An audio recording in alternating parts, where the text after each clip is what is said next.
Paano nga ba gawin ang chevron filling stitch? Ganito po, tunghayan po ninyo sa video ito ang paggawa ng chevron filling stitch. Ayan, pagmasdan po ang bawat tusok ng karayom. Gagawa po muna tayo ng chevron stitch, tapos ay pagsasagupin po natin yung dalawang tahi ng chevron stitch. Ayan, ganyan po.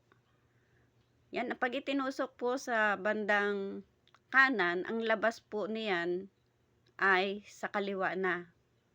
Yan. Tapos yung pinakapunong sinulid po ay nasa gitna ng natapos na tahi. Ayan, katulad po niyan. Itinusok sa gitna, lumabas sa kaliwa, itinusok sa kanan, lumabas sa gitna. Ganyan po ang paggawa ng chevron filling stitch. Sana po ay nagustuhan ninyo ang video ito. Sa mga hindi pa po naka-follow and subscribe, please follow and subscribe. Ganyan po itsura niya. Thank you for watching.